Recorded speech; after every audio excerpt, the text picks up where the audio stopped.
Saúde, colegas! Começando aqui um episódio para a gente entender como funciona o pronto-socorro do Hospital São Luís Campinas.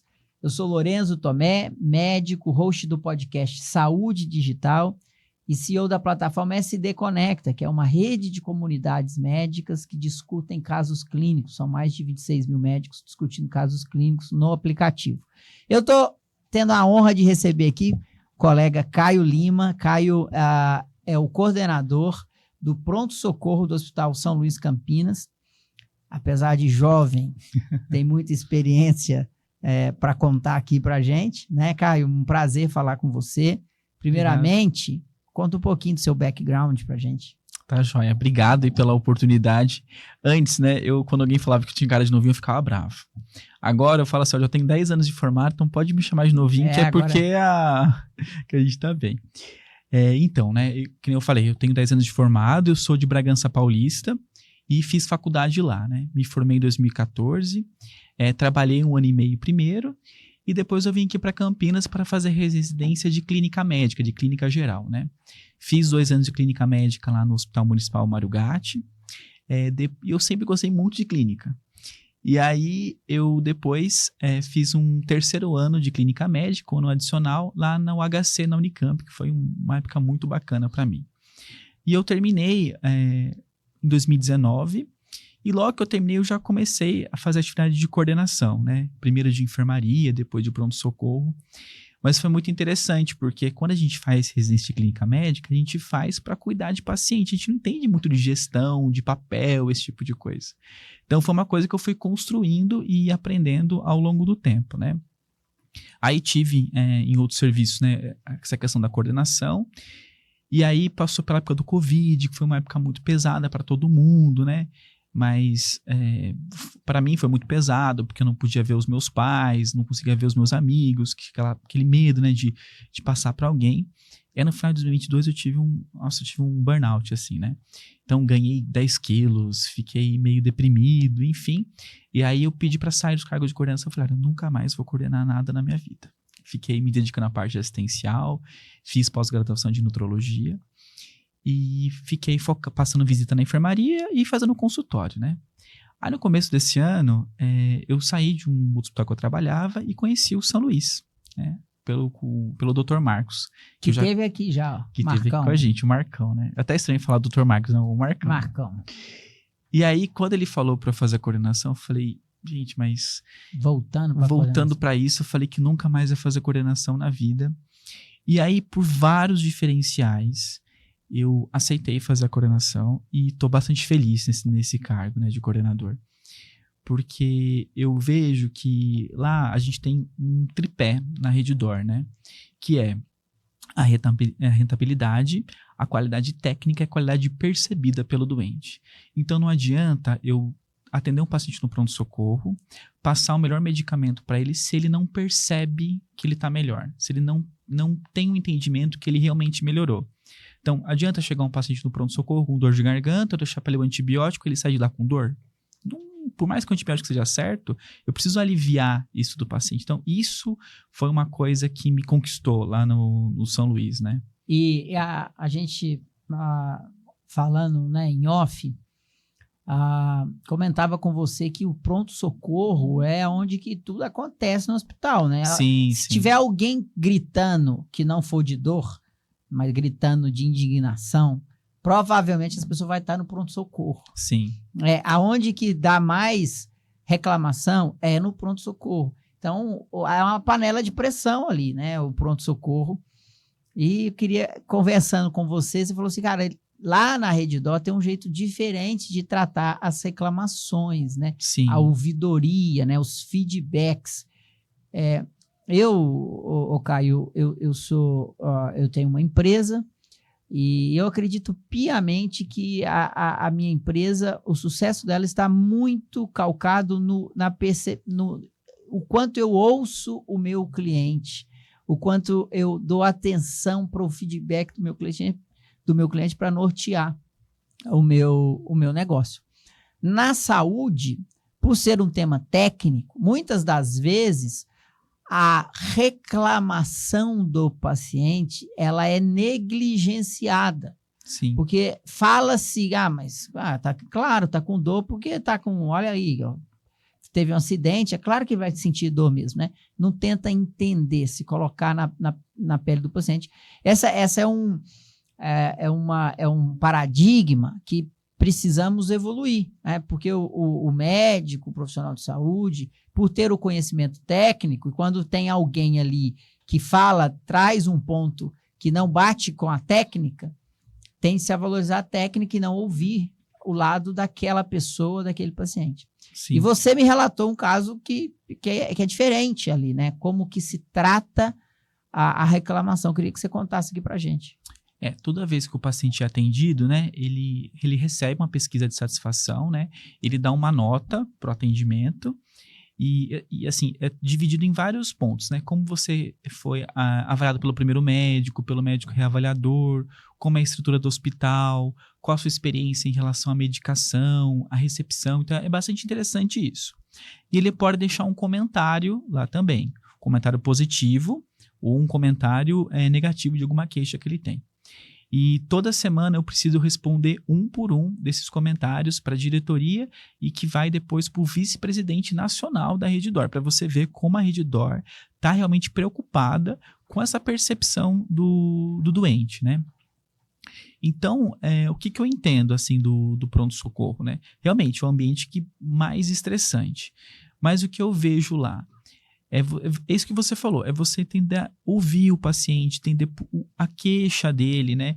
Então, por exemplo, na dengue, é esperado que ele vá ter dor no corpo. É esperado que ele tenha náusea e vômito. Só que você não pode menosprezar isso daí, entendeu? Ou ser indiferente porque é esperado, Exato. Né? O problema eu sei, tá tudo sob controle, tá tudo dominado, é assim mesmo, vai doer, mas o paciente não sabe o que você sabe. Exatamente. E como que você vai passar isso para ele sem ser indiferente e sem menosprezar, né? Sem tratar com assertividade o problema do paciente. Sim, eu costumo dizer, né, que assim, como que a gente tem que tratar o paciente, né? Não é o paciente da poltrona 3, não é a dengue da poltrona 3. A gente tem que entender que aquele paciente que está lá é o amor de alguém. A gente tem que cuidar do paciente dessa forma. Então, se eu sei que na dengue é esperado que tenha esses sintomas, eu preciso explicar para o paciente, olha, isso que você está sentindo faz parte do quadro, mas a gente vai medicar para que esses sintomas eles melhorem. E se não melhorar, a gente interna para a controle dos sintomas e faz o que tem que fazer. E, além disso, o que a gente fez no pronto-socorro, né? Porque a gente passou pela maior epidemia de dengue do Brasil, né? Uhum. Foi a pior de todas. Então, acaba que o tempo de permanência no pronto-socorro começa a aumentar por conta do volume maior, tem mais exame para fazer, tem mais medicação para fazer. Então, o que a gente fez como estratégia para isso? A gente aumentou o número de médicos, aumentou o número de enfermeiros, a gente criou um ambulatório para aqueles pacientes que estão bem, mas que precisam fazer exame de controle, eles vão no ambulatório, que é uma consulta agendada, para diminuir o fluxo do pronto-socorro. E lá no nosso pronto-socorro tem uma coisa que eu nunca vi em nenhum lugar, que é o serviço de experiência do paciente, que são um grupo de profissionais, geralmente elas são psicólogas, que acolhem os pacientes que estão com um tempo de permanência maior. Porque o que eu percebo o paciente que está lá há muito tempo, a reclamação dele é porque muitas vezes ele fica sem notícia. Se ele está lá e ele entende, olha, o senhor está aqui há um pouco mais de tempo, porque seu exame ainda não saiu, ou então, olha, o seu exame saiu e o médico ele está chamando na ordem e o senhor é o próximo. Então, isso daí faz diferença. Então, se o paciente está lá, por exemplo, no pronto-socorro há 3 horas, ele deve estar com fome. Então, a gente tem lá kit de alimentação para os pacientes. Ele deve estar com sede. Então, lá tem água de garrafinha para todos os pacientes. Se ele estiver numa poltrona, o tempo todo essas psicólogas conversam. Você está com frio? Você quer que eu pegue uma coberta para você? Você quer se deitar, que a gente tem um lugar para deitar? Então, é isso que é o nosso diferencial, né? A gente poder acolher realmente os pacientes.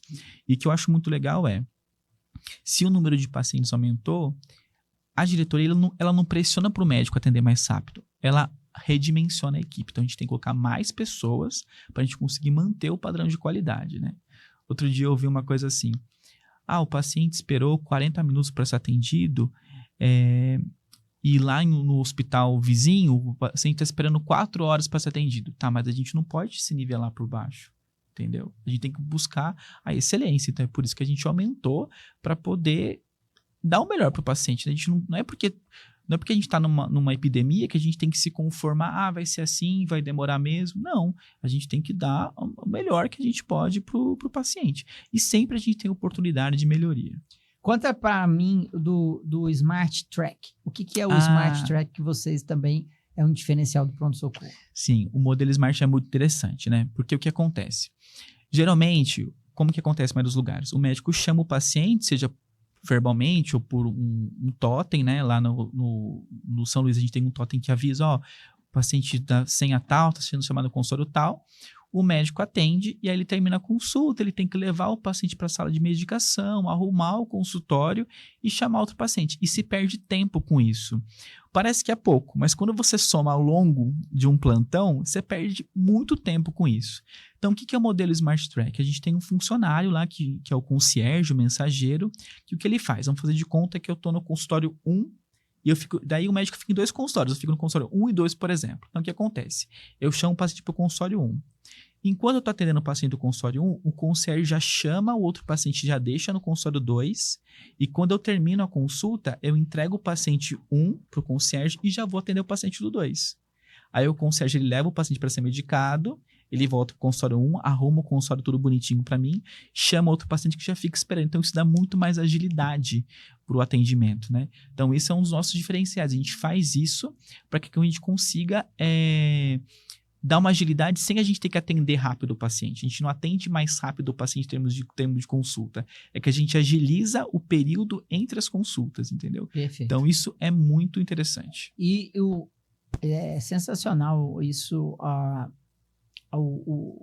e como eu vivi isso em algumas agendas de ultrassom que eu fazia enquanto radiologista, e era exatamente isso. Eu atendi em 2 salas, então eu atendi o paciente no tempo necessário, dava as recomendações, despedia dele e ia para outra, né? Porque esse tempo, você ganha muito nesse tempo entre as consultas.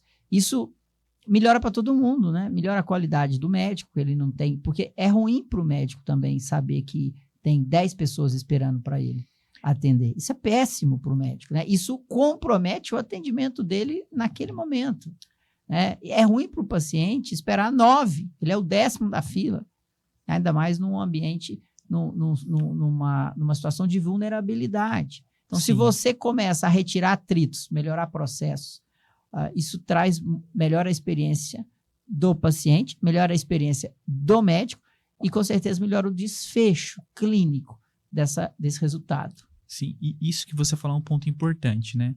Porque o que eu vejo dos colegas da minha equipe, eles se incomodam muito quando quando o tempo está aumentando, né? A gente se sente pressionado. Não, eu tenho que entender mais rápido para o paciente não ficar esperando. Porque ninguém fica confortável sabendo que tem um monte de gente doente lá para a gente atender. Então, qual que a gente fez? A gente tirou essa pressão do ter que atender rápido e ganhamos tempo nessa agilidade, entendeu? Então, isso é um baita diferencial, porque isso tranquiliza também o colega, né? E me conta um outro diferencial, né? São as divisões dentro do pronto-socorro, de acordo com especialidade. Quais são as especialidades que o São Luís Campinas tem hoje para atender o paciente? Isso daí é um diferencial muito grande que a gente tem. Então, a gente tem 24 horas. Os pediatras para os atendimentos infantis, os ginecologista e obstetra, né? Tem o ortopedista 24 horas. Da equipe do atendimento dos adultos, né, de clínica médica, tem os clínicos gerais. Todos eles têm residência, isso é uma obrigatoriedade lá do nosso hospital. Tem um cirurgião 24 horas e tem um cardiologista 24 horas no pronto-socorro. Então, chega um paciente com dor no peito, lá e aperta no totem dor no peito, ele vai ser atendido por um cardiologista. Isso é muito interessante. E além disso, de segunda a sexta-feira, das 8 da manhã às 8 da noite, a gente tem o otorrinolaringologista do pronto-socorro também. Depois desse horário, ele está à distância. Se qualquer coisa eu posso ligar para ele, ele vem no hospital e atende os pacientes. Mas ser o otorrino no pronto-socorro é muito bacana, né? Principalmente nessa época de inverno, né, que tem muita dor de garganta, dor de ouvido, esse tipo de coisa. Até o especialista lá é bem interessante também. E, Caio, num hospital de alto nível, de alta qualidade requer-se padrões, processos, e o Hospital São Luís Campinas está trazendo para a região de Campinas a acreditação da Joint Commission International, né? Que é a principal instituição acreditadora do mundo, que tem uma régua altíssima para chancelar esse hospital como acreditado. E eu queria entender, na sua visão, que está vivendo esse processo como coordenador do pronto-socorro, de acreditação, como o impacto disso para o médico que atende, para os seus colegas e para o desfecho do paciente. Então, a JCI é um selo de segurança do paciente, né? E quando a gente quer a JCI, eu não quero a JCI para ser um papel lá na parede, um certificado. É mais do que isso. É eu ter certeza que se um familiar meu for para o hospital, ele vai estar seguro dentro do hospital. A gente é tão assim, isso é tão enraizado com a gente, que no nosso crachá atrás dele já tem as 6 metas de segurança do paciente, né? Então, por exemplo, a meta número 1, que é a identificação do paciente. Isso é muito importante. Então, às vezes o paciente pergunta, nossa, por que todo mundo fica perguntando meu nome e minha data de nascimento várias vezes? Porque a gente confirma o tempo todo para não ter erro de medicar um paciente errado, de dar um exame, uma receita para o paciente errado. Então, você identificar corretamente o paciente já é uma questão de segurança, né? Não trocar um paciente pelo outro, né? Outra coisa que faz parte da meta 1, né? A gente tem as pulseiras de identificação, que tem o nome do paciente, mas tem algumas pulseiras de alguns alertas pra gente. Então, a pulseira vermelhinha quer dizer que o paciente tem uma alergia. A pulseira amarela é que o paciente tem risco de queda, seja porque é um idoso frágil, ou seja porque ele tomou alguma medicação que pode deixar ele sonolento. Então, se o paciente está com pulseira amarela, você jamais vai ver ele andando sozinho no hospital. Ou ele vai estar de cadeira. Alguém vai estar com ele, entendeu?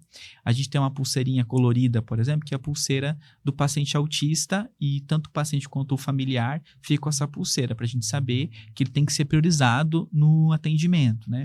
A gente tem, por exemplo, a pulseirinha cinza, que é para você não utilizar aquele membro. Então, tem paciente, por exemplo, que teve câncer de mama, que fez mastectomia e tirou os linfonodos, que a gente não pode ficar puncionando esse membro. Então, a gente tem uma pulseira específica para isso, né? Além de outros selos de segurança. Então, isso é para deixar o paciente seguro dentro do hospital, né? Para a gente poder dar um melhor atendimento. Se eu fosse cirurgião, eu queria levar meu paciente para operar num hospital que eu tenho certeza que ninguém vai trocar o nome dele, que ninguém vai trocar o remédio dele, que ninguém vai dar uma medicação que ele tem alergia. Então, é isso que a gente preza no hospital, né? E se eu sou um médico de pronto-socorro, eu também quero ter certeza que aquele paciente que eu atendi e mandei para coletar exames e voltar, que eu vou prescrever medicamento, é o próprio. Exatamente. Né? Então, essas questões de segurança, elas são basais, né? Elas são elementares, elas são assim, não dá para avançar sem isso. Né? Sim. E muitas das vezes a gente peca no basal, no rotineiro, no que é mais elementar. Né? E isso... A Joint Commission, ela vem para ver os processos e cobrar. Ó, tem que fazer assim, tá fazendo? Então tá fazendo, toma aqui o selo. Né? Isso é sensacional. Para a gente encerrar a nossa conversa, eu queria trazer um pouco assim o lado do médico que trabalha no pronto-socorro. Voltando lá na minha introdução, é onde que acontece quase todas as coisas no pronto-socorro, né? Muitas das vezes o paciente chega ali e para o médico não é nada. Não sei se já o tal do piti, né? Uhum. Você já deve ter escutado. Esse paciente está com piti, quer dizer, é uma questão psicológica que trouxe aquele paciente ali. E aí, muitas das vezes, o médico que é técnico, ele está pensando, nossa, eu quero atender o paciente que está doente, tem tanta gente doente, e vem esse aqui com entre aspas, piti. Só que ninguém vai sair de casa para dar uma passeada no pronto-socorro. Se ele chegou ali, alguma coisa ele tem. Pode ser que não seja algo que ponha a vida dele em risco, mas algum problema ele tem. Sim. Mas, por outro lado, também chegam no pronto-socorro os pacientes que estão com a vida em risco. Sim. infartando, politraumatizados, né? Com uma sepse grave. Então, tudo isso o médico emergencista do pronto-socorro tem que lidar no dia a dia. Como é que fica o lado humano desse médico para ter esse equilíbrio? Você que trabalha com isso. Da questão das emergências, né? Eu acho que você está no hospital, que você não tem limitação de exame para pedir, porque tem hospital que você não pode pedir isso, não pode pedir aquilo, né? No hospital que tem estrutura, que você tem lá um radiologista 24 horas para pedir os exames, que tem uma UTI maravilhosa, que se o paciente chegar lá mal, você consegue colocar ele rapidamente na UTI, e tem uma equipe de multiprofissional que consegue cuidar desse paciente, então você fica muito tranquilo em saber que se chegar uma emergência eu vou conseguir dar o melhor tratamento para o paciente. Então, em relação às emergências, eu acho que é isso, né? Você está no hospital que você tem o recurso necessário, se tranquiliza bastante. Nos casos assim, que não são emergência, né? Então, vamos fazer de conta que o paciente chegou lá com uma dor no peito, mas é uma crise de ansiedade. O que a gente tem que entender? Essa dor no peito, ela não é uma simulação, ela é real. A sensação de dor do paciente é real. Apesar de não ter uma artéria do coração lesionada, a dor dele é real. Isso não é uma simulação, um fingimento, né? E ela tem que ser tratada como tal, né? Então a gente tem que afastar as causas que são ameaçadoras à vida, mas entender que isso é real. A gente nunca pode falar para o paciente que você não tem nada. Ele tem alguma coisa, ele não pode ter uma lesão anatômica, mas essa sensação de dor é real. Então a gente tem que acolher isso da melhor forma possível, né? Então chego com dor no peito, eu vou fazer um eletro, vou examinar o paciente, explicar, olha, não é um infarto, mas a gente vai investigar outras causas, fazer um raio-x de tórax, coletar alguns exames se precisar, mas entender que se o problema foi uma somatização de cunho psíquico, isso não é menos importante do que o infarto. O infarto ele é ameaçador à vida, mas não é menos importante por não ser uma coisa ameaçadora à vida. Então, que eu falo para os médicos, assim que eu conduzo os casos lá, né? Que é uma coisa que a gente tem que ser levado a sério, que nem para um paciente que teve uma tentativa de suicídio, né? Se ele quisesse se matar, ele se matava. Não é isso. Se ele teve essa tentativa, é para chamar atenção? Sim, ele está chamando atenção que ele está passando por um problema grave.